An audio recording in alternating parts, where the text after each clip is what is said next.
This episode of The Young Turks is brought to you by Boingo, the world's leading Wi-Fi network. Sign up at boingo.com/TYT. Joe Lieberman apparently can't let things go. There's rumors out now that Joe Lieberman might be picked as Secretary of Defense by Barack Obama. Now, that sounds patently absurd to me. Lieberman, of course, campaigned for John McCain, Obama's opponent.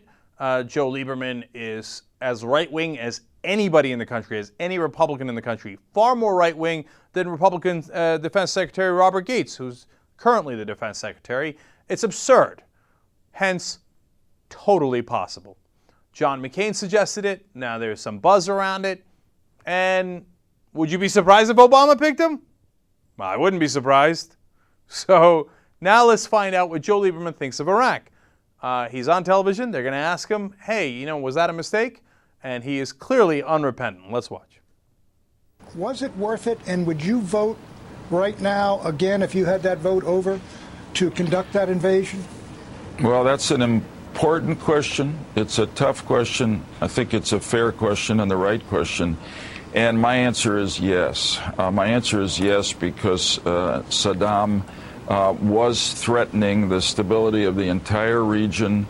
He'd shown that by his actions. I believe that the evidence is very clear that he was developing weapons of mass destruction. Obviously, we don't have evidence that he had a big program, but the most official and comprehensive reports show that's true. He was also, the evidence shows, beginning really tactically to support the terrorist movements that had attacked us on 9/11. And today, to make a long story short, instead of a brutally repressive dictator in Iraq, we've got a government that was elected that's self-governing and the country's self-defending. And by the end of this year, we're going to have most of our troops out of there. And I think that's had a major effect on the entire region.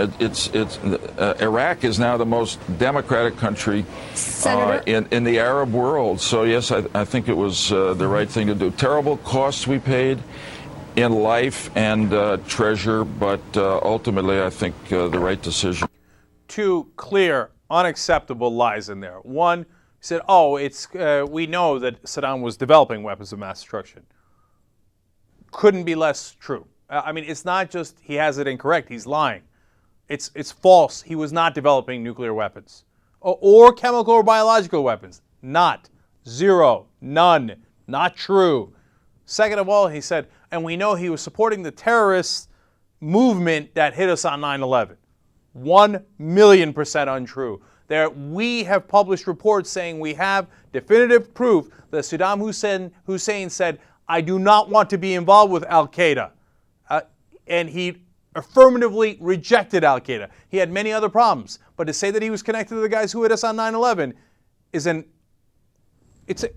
I don't know how much clearer I can make it. It's 1,000,000% lie. It's not just a falsehood. It's not just incorrect. It's a purposeful lie by Joe Lieberman. He knows better than that.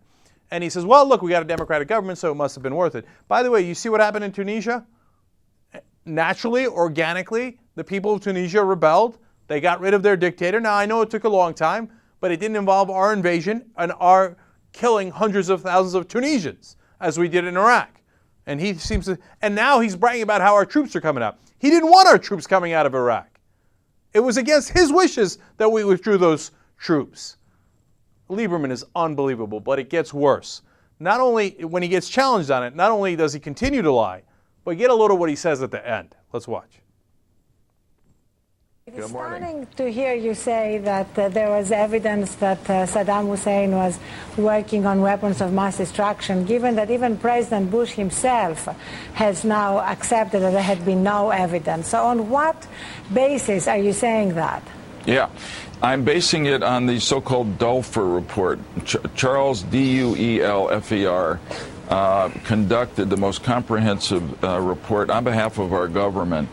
It was nobody thought it was partisan. I want to be very clear. He didn't find big caches of weapons of mass destruction, but he found and proved, I think, that Saddam had every intention, particularly to develop nuclear weapons, was developing chemical and biological weapons, and had a structure in place, including nuclear scientists, that he was prepared to support if he broke out of the sanctions, which he was inclined to do. So I think that the evidence is clear that if we did not do what we did, that Saddam Hussein would today have at least chemical and biological weapons and have a nuclear program, probably like Iran's, beginning to move toward capabilities, and that the entire world would be a much less... Well, based on these completely unfounded assumptions, I sincerely hope for the sake of the country that you do not become a Secretary of Defense. These are now, Arianna, these are not unfounded. Go read the Delfer report. There is nothing in the report that proves anything that you have said. Good luck with the next future. I don't know if you caught it at the end. He called her sweetheart. There is nothing in the report that proves anything that you have said. Good luck with the next future. I don't think you read it, sweetheart. And he was also condescending earlier, spelling out the Delfer report. The reality is the Delfer report does not say that Saddam was in the middle of making chemical and biological weapons. It doesn't say that because it isn't true. He had no program to do that. The only thing the Delfer report says is, after being enormously pressured by the Bush administration, they put in one caveat saying it is possible that Saddam Hussein could have later thought about making some sort of weapons at a future date, even though he wasn't making them now. Well, I guess that is possible. It's possible you could be thinking of making future weapons at a future date. So 100% misrepresenting what the Delfer report said. And in case, Joe Lieberman, you want to read what it actually said, it's the Delfer report, Delfer.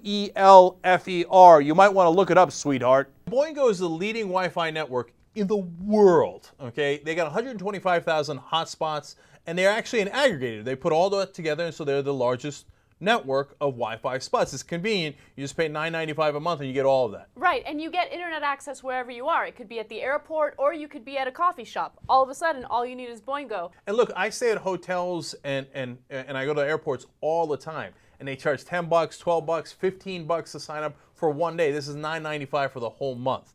And you can get on with a single click. There's no web pages to navigate. There's no sign up. Just one click. Boom, you're on. So go to sign up at boingo.com/TYT. It's awesome. Don't just go. Boingo.